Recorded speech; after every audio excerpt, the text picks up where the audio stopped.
Hello friends, Bhagwati PG college की online classes में आपका स्वागत है।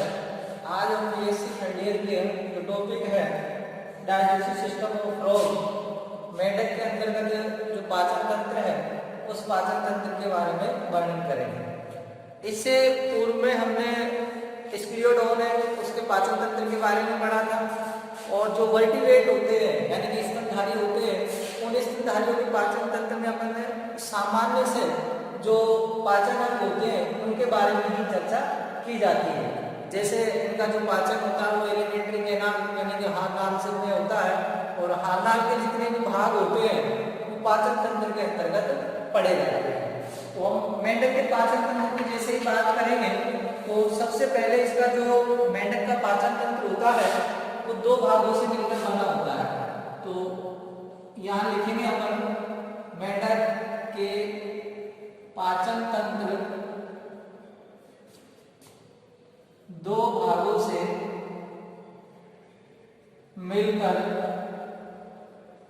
बना होता है। सामान्य से आप जानते हो इसका जो फर्स्ट भाग होता है वो आहार नाल यानी कि एलिमेंट्री कैनाल होता है, और दूसरा जो भाग होता है वो होता है इसका पाचक ग्रंथि।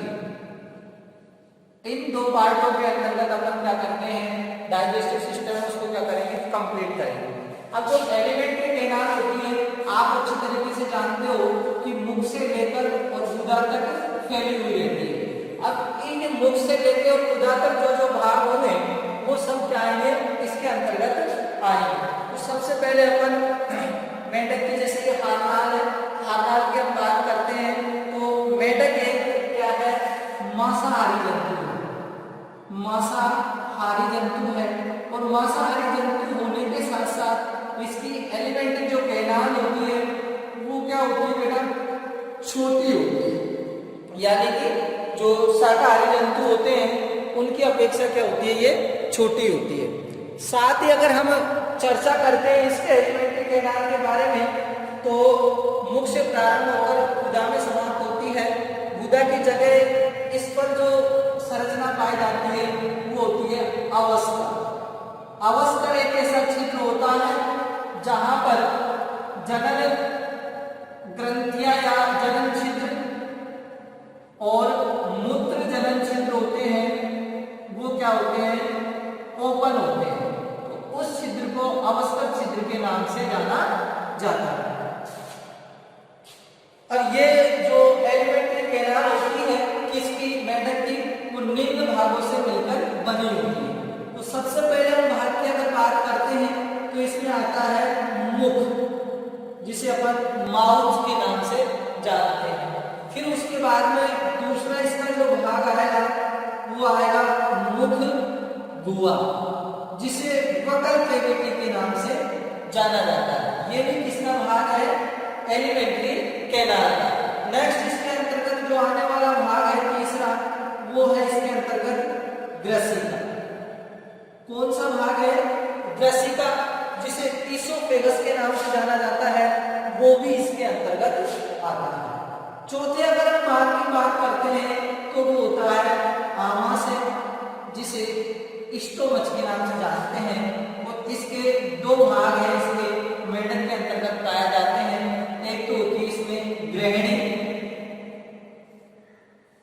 और एक होती है इसमें शुद्रांत, जिसे डियोडेनम और इलियम के नाम से जाना जाता है। आमाशय के बाद में इसमें जो नेक्स्ट पार्ट आता है वो होता है आंत्र, और ये आंत्र के भी दो भाग होते हैं। एक तो होती है छोटी आंत और एक होती है इसके अंतर्गत बड़ी आंत। फिर उसके बाद में इसमें मलाशय,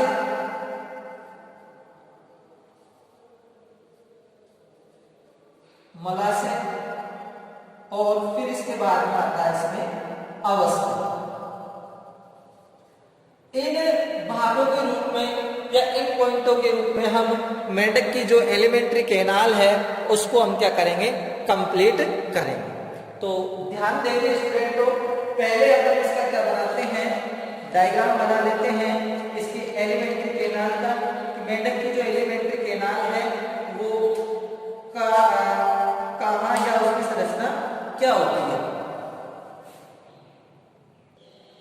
तो इस प्रकार से यहाँ मैंने मेंढक की जो खाता है, मेंढक के नाम है, उसका डायग्राम बनाया है और इसको मैंने ग्रसिका वहां से स्टार्ट किया है, यानी कि इसोफेगस के बाद में इसमें जो आमाशय आती है उस आमाशय के भी दो भाग है, एक तो इसके कार्डियक पार्ट है और एक इसका क्या है पाइलोरिक पार्ट है। उसके बाद में इसमें जो आमाशय है उसके बाद में इसका आंत्र है वो स्टार्ट हो जाता है और उस आंत्र के अंतर्गत स्मॉल इंटेस्टाइन और लार्ज इंटेस्टाइन, तो उसके बीच में डियोडोनम और शुद्रांत इलियम यानी कि ये छोटी आंत होते हैं, उसी के क्या है भाग होते हैं। फिर हम जैसे इसमें एक एक पार्ट की हम जैसे बात करते हैं तो सबसे पहले हम मुख की बात कर लेते हैं। इसके अंतर्गत जो फर्स्ट है मुख, और मुख को बोलते हैं माउथ। अब हम इस माउथ के बारे में जैसे ही चर्चा करते हैं तो ये क्या होता है, माउथ एक तो बड़ी संरचना होती है और जबड़ों के रूप में विस्तृत एक अवकाश होता है तथा ऊपरी जो जबड़े तथा मुख छत के ऊपर स्थित होते हैं, यानी कि इसकी जो माउथ होता है वो एक बड़ा होता है, साथ ही इसमें क्या पाए जाते हैं जबड़े पाए जाते हैं, और जो ऊपरी जबड़ा होता है उसके अंतर्गत छत है वो पाई जाती है। उसके बाद में हम दूसरी जो बात करेंगे हाथ नाम का दूसरा भाग है जिसे मुख गुहा यानी कि बक्कल केविटी के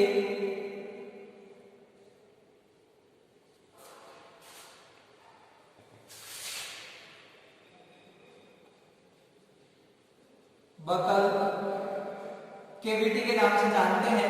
तो ये क्या होता है, यानी कि मुख पीछे की ओर एक चौड़ी गुहा में खुलता है और उस गुहा को ही मुख गुहा के नाम से जाना जाता है।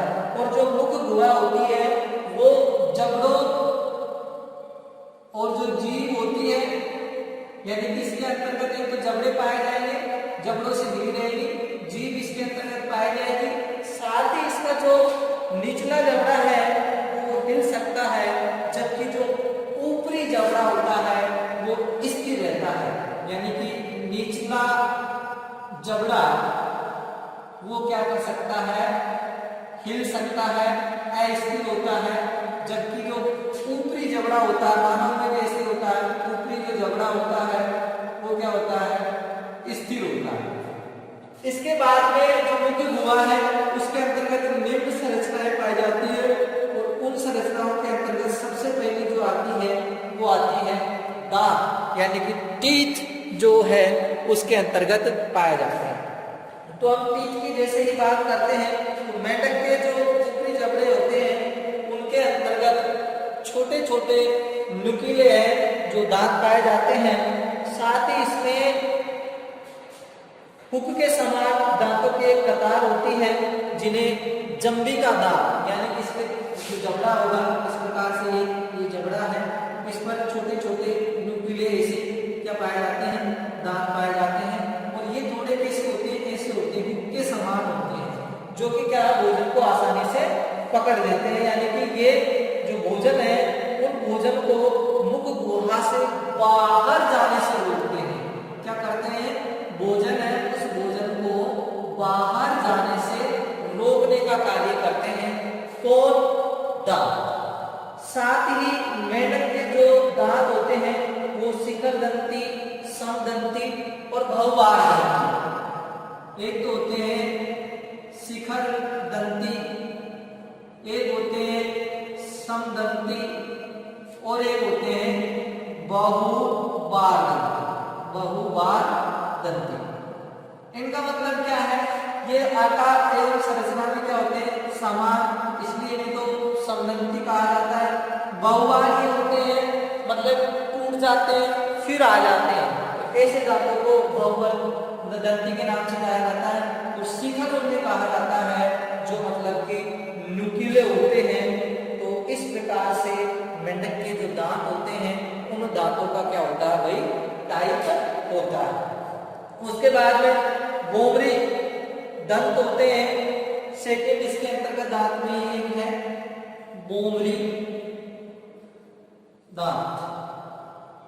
इस भोमरी दांत के बारे में क्या है कि मेंढक में जंगली का दांत के अलावा भी भोमरिक दांत है वो पाए जाते हैं।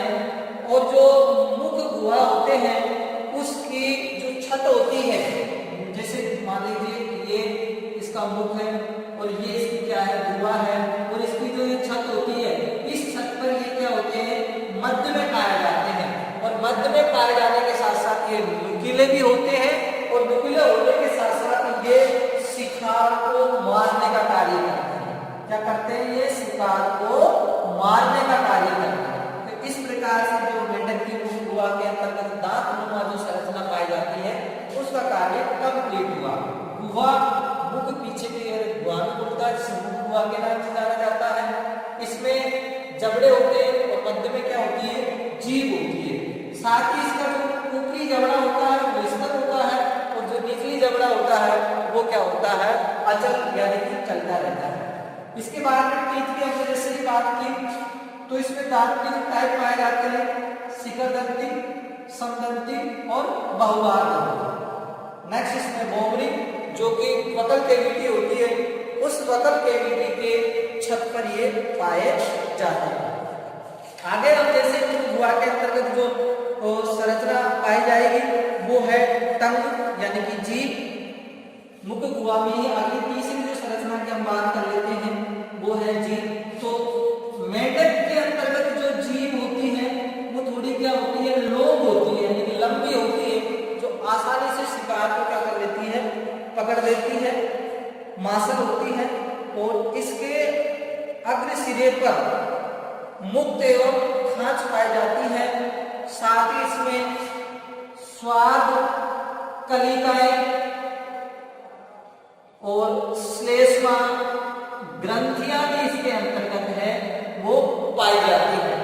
साथ ही अगर हम बात करें इससे की जो जीभ होती है उस जीभ से लसलसे पदार्थ का स्त्राव होता है और वो लसलसा पदार्थ होता है उस शिकार को पकड़ने का कार्य करता है। लसलसा जो पदार्थ होता है वो शिकार को पकड़ने का कार्य करता है। तो इस प्रकार से हमने क्या पढ़ा, इसमें वकल कैविटी जो मुख गुहा है उस मुख गुहा के अंतर्गत टीथ, भोमरी टीथ और टंग, ये तीन चीजें इसमें कंप्लीट होती है। नेक्स्ट हमारा जो आता है वो आता है ईसोफेगस, जिसे ग्रसिका के नाम से जाना जाता है। तो ईसोफेगस ग्रसिका के बारे में देखते हैं। तो ग्रसिका जो मुख गुहा जिस नलिका में खुलती है उसे ग्रसिका के नाम से जाना जाता है और इसके अंतर्गत पाचन जैसी कोई भी क्रिया नहीं होती। ये केवल भोजन को आगे पहुंचाने का कार्य करती है। ग्रसिका जिसे अपन ईसोफेगस के नाम से जानते हैं और ये लंबी नलिका है। और ये जो नलिका होती है ये क्या करती है, भोजन को आगे खिसकाने का कार्य करती है, खिसकाने का कार्य करती है। या मैं कहूं इसके अंतर्गत श्लेष्मा ग्लैंड पाई जाती है। क्या पाई जाती है, श्लेष्मा ग्लैंड पाई जाती है जो भोजन को कहां डालने का कार्य करेगी, स्टोमच आंत्र में डालने का, आमाशय में डालने का कार्य करती है। सॉरी, स्टोमच आमाशय। तो नेक्स्ट अपना पोर्ट क्या आ जाएगा, आमाशय, जिसे इंग्लिश में किस नाम से जाना जाता है, स्टोमच। अब हम स्टोमच की बात करते हैं। तो स्टोमच एक ये स्टोमच थैलेनुमा संरचना होती है और इसके दो पार्ट होते हैं, एक तो होता है पाइलोरिक पार्ट और एक होता है कार्डियक पार्ट। फर्स्ट एवं सेकंड दो भागों में इसकी जो आमाशय है वो डिवाइड रहती है। और ये हल्का एक तो सबसे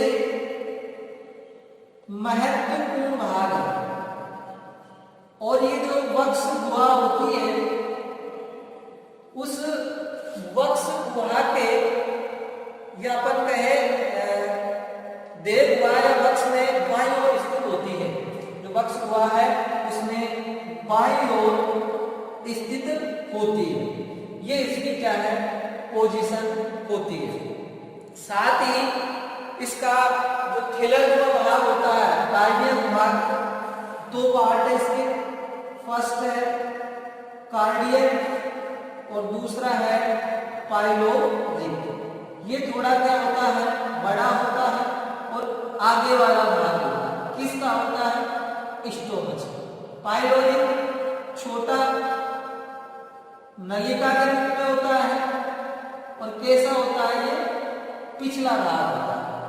साथ ही हम अगर इसके बात करते हैं तो ये भोजन का संग्रह एवं पाचन का कार्य है। स्टोमच क्या करेगी, भोजन का संग्रह करेगी और पाचन का कार्य करेगी। ये इसके जो स्टोमच है उसका वर्क एवं कार्य है।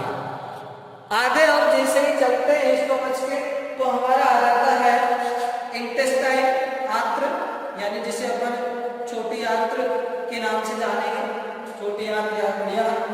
तो अगला हमारा पार्ट आ जाएगा इसमें स्मॉल इंटेस्टाइन। स्मॉल इंटेस्टाइन है वो भी एक नलिकाकार संरचना होती है, और नलिकाकार संरचना होने के साथ साथ वो भोजन का अवशोषण करती है, इंटेस्टाइन। अब ये जो इंटेस्टाइन होती है, ये पीछे आमाशय के पीछे, इसके आमाशय है, उस आमाशय की क्या होती है बेटा, पीछे होती है। साथ में इसकी थोड़ी सी संरचना भी देखो कैसी है, लंबी एवं कुंडलित नलिका। लंबी होती है, कुंडलित नलिका है, लंबी एवं कुंडलित नलिका है। और इस जो नलिका है ये क्या होती है, दो भागों में हुआ करती है, दो भागों में विभक्त। अब दो भाग मैंने बताया, पहला जो भाग है इसका वो है ग्रहणी, जिसे डियोडेनम के नाम से जाना जाता है। दूसरा जो भाग है उसका नाम है शुद्रांत, और ये जो शुद्रांत है इसे इलियम के नाम से जाना जाता है। अब इनके कार्यों को देखेंगे, डियोडेनम यानी कि ग्रहणी और शुद्रांत। तो देखो ग्रहणी होती है, इसकी एक तो दीवार होगी, वो दीवार क्या होगी, पतली होगी, और पतली होने के साथ साथ किससे होती है, वो श्लेष्मा का जो स्तर है उस पर पाया जाता है। और साथ ही अगर हम ग्रहणी की बात करें तो ये अंतःस्रावी ग्रंथि है। क्या है, अंतःस्रावी, एंडोक्राइन ग्लैंड है ये दूसरी शरीर की मेढक के अंतर्गत। और ये सेक्रेटिन, एक तो सेक्रेटिन और एक और हार्मोन से जिसका है पैंक्रियोजाइमिन।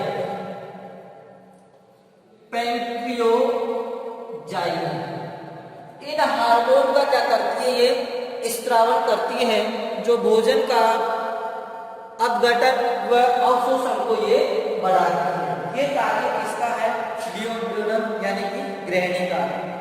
उसके बाद में हम जैसे ही इसकी अगली जो संरचना होती है स्मॉल इंटेस्टाइन की, वो होती है शुद्रांत, जिसे इलियम के नाम से जाना जाता है। और ये जो रचना होती है ये कि क्या होती है कि ग्रहणी के समान ही होती है। रचना तो क्या होती है, ग्रहणी के समान ही होती है। इसके आंतरिक स्तर पर गोबलेट सेल पाई जाती है।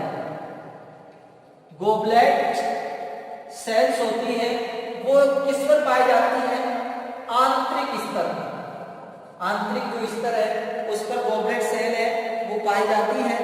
साथ ही इसमें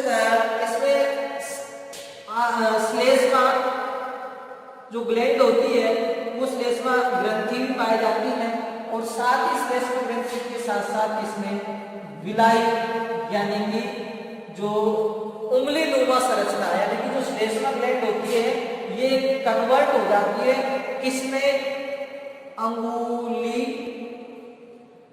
नुमा संरचना में, और उस अंगुली नुमा संरचना को विलाई के नाम से जाना जाता है। और ये जो विलाई होती है ये जितनी अगर विलाई होगी उतना ही भोजन का अवशोषण है वो अधिक होगा। तो ये विलाई होती है ये अवशोषण की सतह को बढ़ाती है और ये किसके अंतर्गत पाई जाती है, शुद्रांत वाले पार्ट में ये पाई जाती है। और साथ ही अगर हम अब इसके अगला जो पार्ट है वो क्या आ जाता है, वो आ जाता है अपने पास इसमें रेक्टम, जिसे मलाशय के नाम से जाना जाता है। तो मलाशय का आप जानते हो अवशिष्ट भोजन होता है, उसका क्या होता है भाई, वहां पर इकट्ठा होना होता है, कुछ मात्रा में उसमें से जल वगैरह है वो अवशोषण कर लिया जाता है, बाकी को इसका जो क्लोएका है और ये क्या है, क्लोएका पोर, अवस्कर पोर के द्वारा इसको बाहर निकाल दिया जाता है। और ये देखो यहाँ यूरिनल ब्लैडर है, तो क्लोएका में तो भाई कहा एक तरह से मूत्रजनक छिद्र है और ये अवशिष्ट पदार्थ है और साथ ही इसमें जनक छिद्र है वो भी ओपन होता है, तो क्लोएका पोर के नाम से जाना जाता है। तो इसमें थोड़ी सी बात इसमें स्मॉल इंटेस्टाइन जो कि आमाशय है, और आमाशय क्या है, लंबी कुंडलित संरचना है और इस संरचना के दो भाग है, ये तो डियोडेनम और ये जो भाग है ये इलियम के नाम से जाना जाता है। डियोडेनम जो भाग होता है इसकी बात थोड़ी पतली श्लेष्मा स्तर होती है, साथ ही ये अंतःस्रावी की तरह कार्य करती है और सेक्रेटिन और पैंक्रियोजाइमिन हार्मोन्स है उसका स्त्रावन करने का कार्य भी करती है। सूत्रार्थ ये भी ट्रेनिटी समान ही है, लेकिन इसमें गॉबलेट सेल और श्लेष्मा जो ग्लैंड होती है, गॉबलेट सेल पाई जाती है और श्लेष्मा जो ग्लैंड होती है वो फॉर्मेशन करती है किसका, विलाई का, यानी कि विलाई का निर्माण करती है और विलाई होती है वो अवशोषण सतह को बढ़ाती है। तो इस प्रकार से हमारा स्मॉल इंटेस्टाइन है वो कंप्लीट होता है। उसके बाद इसमें 6 नंबर पर आता है रेक्टम, और रेक्टम को बोलते हैं मलाशय, और ये हार्नाल का अंतिम भाग होता है और अंतिम भाग होने के साथ साथ ही इसमें अवशिष्ट भोज्य पदार्थ इसके अंतर्गत पाए जाते हैं। और उसके बाद में अवस्कर है, क्लोएका, और ये जो क्लोएका होती है ये क्या करती है, अवशिष्ट पदार्थों को बाहर निकालने का कार्य करती है। अवशिष्ट पदार्थों को बाहर निकालने का कार्य ये करती है। तो इस प्रकार से एलिमेंट्री जो कैनाल है उस एलिमेंट्री कैनाल के संपूर्ण भाग है वो कंप्लीट होते हैं। जैसे कि सबसे पहले हमने पढ़ा माउथ, दूसरा हमने पढ़ा बकल कैविटी, तीसरा हमने पढ़ा था इसके अंतर्गत ईसोफेगस, चौथा जो हमने इसके अंतर्गत पढ़ा था वो पढ़ा था स्टोमच, स्टोमच के बाद में हमने इसमें पढ़ा था इंटेस्टाइन, और इंटेस्टाइन के बाद में हमने इसे पढ़ा था रेक्टम, और रेक्टम के बाद में हमने इसे पढ़ा था क्लोएका। तो इस प्रकार से ये एलिमेंट्री कैनाल है उसके बाद। अब हमारा इसका सेकंड जो पार्ट आता है डाइजेस्टिव सिस्टम का वो आता है ग्लैंड, और जो ग्लैंड है उन्हें हम डाइजेस्टिव ग्लैंड के नाम से जानेंगे। और ये जो डाइजेस्टिव ग्लैंड होती है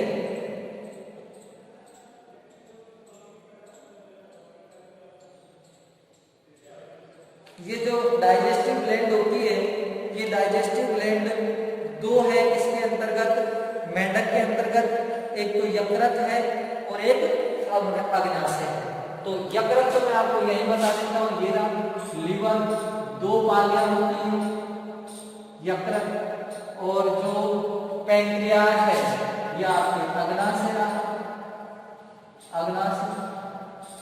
इन दोनों वालों ग्रंथियां हैं, इनके बारे में देखते हैं भाई इनका क्या काम है। लेकिन डाइजेस्टिव सिस्टम में, वहाँ डाइजेस्टिव सिस्टम के अंतर्गत इनका काम भी महत्वपूर्ण है। इनके स्त्रावण के बिना भोजन का पाचन नहीं होता। इनके द्वारा विभिन्न प्रकार के कार्बोहाइड्रेट, वसा है, प्रोटीन है, इनको पचाने वाले एंजाइम का स्त्रावण होता है। इसलिए इन्हें भी डाइजेस्टिव सिस्टम के साथ पढ़ा जाता है। तो हमारा है नेक्स्ट डाइजेस्टिव ग्लैंड।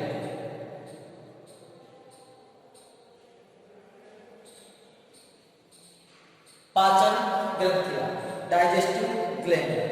तो मेंढक के अंतर्गत दो पाचन ग्रंथियां पाई जाती हैं। फर्स्ट जो ग्लैंड है उसका नाम है लीवर, यकृत, और सेकंड है पैनक्रियाज।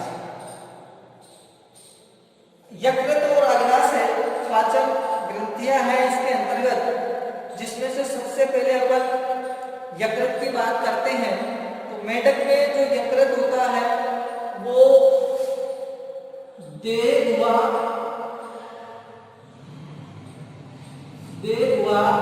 कि एक तो अग्रभाग में, और जो हृदय होता है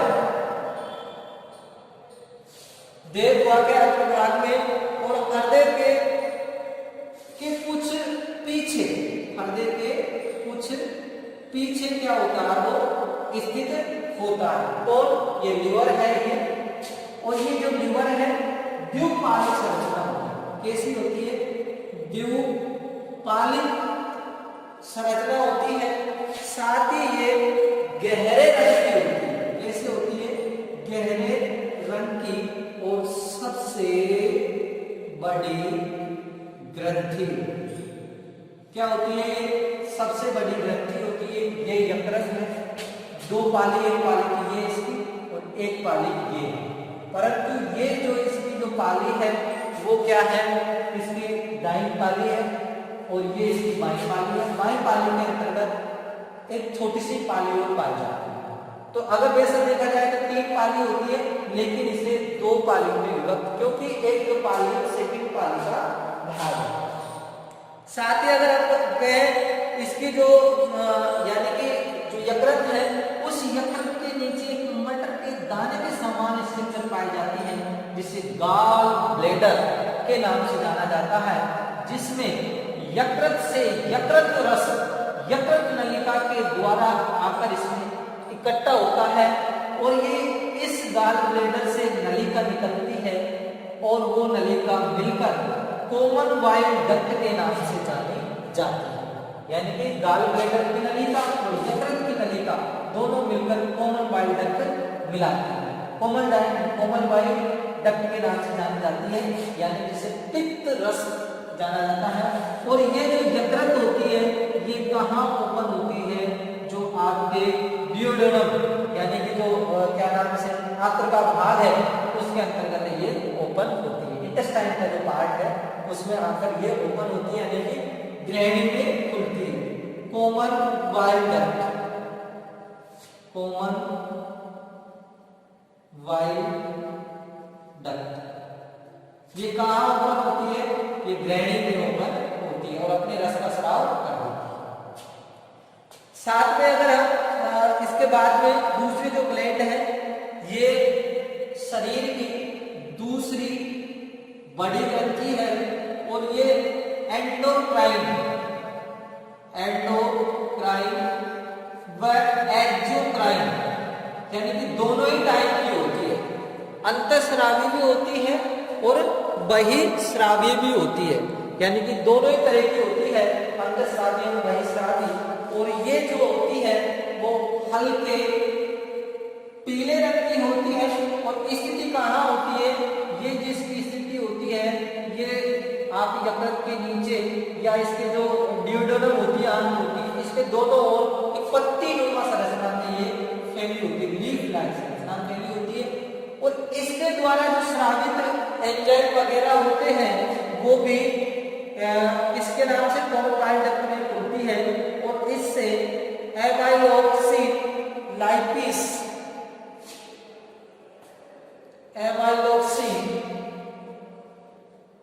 एमाइलॉक्सिन, एक तो ये है। दूसरा जो इसके अंतर्गत है लाइपिस या लाइपेज, एक इससे इंसुलिन, एक इससे ग्लूकोगोन। ये हार्मोन है, ये एंजाइम है। इसका क्या होता है, स्राव होता है, और ये जो क्या नाम से ग्रंथि है, ये भोजन के पाचन में भी क्या करती है, सहायक होती है। और इसका जो स्राव होता है कॉमन बाइल डक्ट जाकर मिलिटरी ग्रैनी में ये क्या होती है, ओपन होती है। तो फ्रेंड्स, इस प्रकार से जो मेंढक है उस मेंढक के अंतर्गत डाइजेस्टिव सिस्टम है वो कंप्लीट होता है। और आज के वीडियो में बस इतना ही, जिसमें हमने मेंढक का पाचन तंत्र है वो कंप्लीट किया। और जो जूलॉजी का पेपर फर्स्ट है उसकी यूनिट 3 का ये पार्ट है। इसके बाद में नेक्स्ट डाइजेस्टिव सिस्टम है उसको हम पढ़ेंगे। तब तक के लिए धन्यवाद।